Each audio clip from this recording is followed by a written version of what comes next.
आपण पाहत आहात EDTV, बातमी अशी जिच्यावर तुम्ही ठेवणार विश्वास। जालना तालुक्यातील इंदेवाडी ते सिरसवाडी या रस्त्यावर 1 रुपयाचेही काम न करता तब्बल 18 लाख रुपये बिल जिल्हा परिषद बांधकाम विभागाने उचलून घेतले आहे। या प्रकरणी संबंधित अधिकाऱ्यांवर कारवाई करा अशी प्रतिक्रिया पालकमंत्री पंकजा मुंडे यांनी आज दिली। परंतु ती कारवाई करायची कोणी आणि कोणावर आणि कोण करणार हे लवकरच समजणार आहे। पाहूयात काय म्हणाल्या श्रीमती पंकजा मुंडे। जालना जिल्ह्यामध्ये नियोजन विभागाने जो निधी दिलेला आहे ती जवळपास 10 कामं बोगस झालेली आहेत। तिथं 1 रुपयाची देखील खडी टाकलेली नाही, ते उघड झालेलं आहे आणि नियोजन विभागाचा पैसा हा तुम्ही देतात। काय सांगाल याबद्दल? मी देते म्हणजे या देशामध्ये पैसा देशाचे प्रमुख देतात, राज्यात राज्याचे प्रमुख देतात आणि एखाद्या छोट्या गावाचं काम नाही झालं तर जबाबदारी कोणाची? तिथल्या अधिकाऱ्यांनी बघायला पाहिजे होता, त्यांच्यावर कारवाई करू। जुना जालना भागातील मिसाळ हॉस्पिटलच्या उद्घाटनासाठी पालकमंत्री पंकजा मुंडे या जालन्यात आल्या होत्या।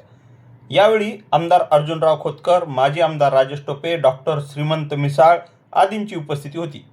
यावेळी श्रीमती मुंडे यांनी त्या करीत असलेल्या कष्टाचे स्वतःच कौतुक केले। म्हणाल्या, मी खूप कष्ट करते। त्या कसं आणि किती कष्ट करतात हे पाहूयात त्यांच्या शब्दातून। माझे आचारसंहितेमुळे सगळे कार्यक्रम रद्द झाले। मी त्यांनाही म्हटलं की आपण पुढे करूया का, म्हणजे 4 कार्यक्रम आणखी घेता येईल, पण ते म्हणाले नाही माझी आता तयारी झाली। तर मी माझ्या आईचे पण एक हट्ट पुरवते। सध्या माझ्या आईला 4 धाम यात्रा करायची, मला 1 दिवस सुट्टी मिळाली की मी तिला घेऊन जाते। त्या बिचारीने मला आयुष्यात काही मागितलं नाही। मुंडे साहेब गेल्यानंतर कधी बाहेरही नाही पडली, गेले 10-11 वर्ष। मग मी तिला द्वारकेला घेऊन गेले होते। द्वारकेवरनं मी काल रात्री पोहोचले, पहाटे 3 वाजता मी सकाळी निघाले आणि मग 3ला उठायचं कसं, झोपतच नाही आपण 2 वाजेपर्यंत, म्हणून 12 ते 3 एक सिनेमा बघितला आणि 3 वाजता उठून इथे पहाटे उठून इथपर्यंत आले। याचा अर्थ माझ्यामध्ये मिसाळ परिवार आणि समस्त माझ्या लोकांसाठी ज्यांनी मुंडे साहेबांवर प्रेम केलं, ज्या कुठल्याही जातीचा रंग नाही, कुठल्याही धर्माचा रंग नाही, कुठल्याही मुस्लिम बांधव असेल, मराठा समाजातील आमचे नेते असतील, बहुजन समाजातील नेते असतील, प्रत्येकाने मुंडे साहेबांवर खूप करून प्रेम केलं। अल्पसंख्याक असेल किंवा मागासवर्गीय समाजातील असेल, सर्वांनी मुंडे साहेबांवर प्रेम केलं। तर त्यामुळे या प्रेमासाठी मी कधीही यायला तयार आहे।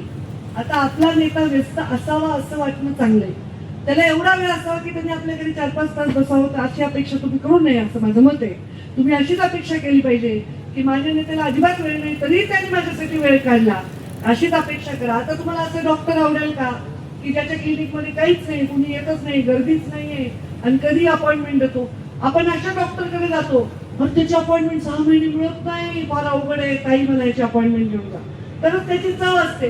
आता माझ्याकडे मुंबईला एवढे लोक इलाजाला येतात, ते म्हणतात या डॉक्टरलाच भेटायचं, आणि या कशाला, या स्पेशालिटीच्या दुसऱ्या डॉक्टरला भेट नाही, त्याच्या वेळ मिळत नाही। ज्याचा वेळ मिळत नाही त्याच्याच वेळेला किंमत असते ना। मग तुम्हाला माझा वेळ किमती हवाय का माझा वेळ रिकामा हवाय, हे समाजातील म्हणजे सर्व समाज म्हणजे जात नाही, सर्व मुंडे प्रेमींनी ठरवायचं आहे। तेव्हा मला वेळ हा माझ्यासाठी खरंच खूप अडचणीत, मी खूप कष्ट करते।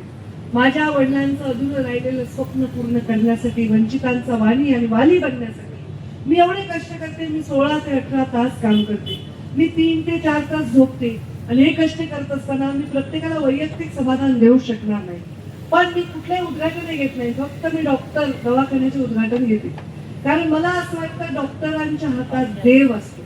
तो एखाद्याला मरत असेल तर त्याला जीवनदान देण्याचं काम हे डॉक्टर करतात। तुम्हाला आजार सर्जरीमध्ये हा अनुभव आला असेल की जे पैशाने विकत घेता येत नाही ते आशीर्वाद डॉक्टरांना मिळतात, त्यांच्या कलेमुळे। कला जी त्यांची ऑपरेशन करण्याची आहे, जी लोकांना वाचवण्याची आहे,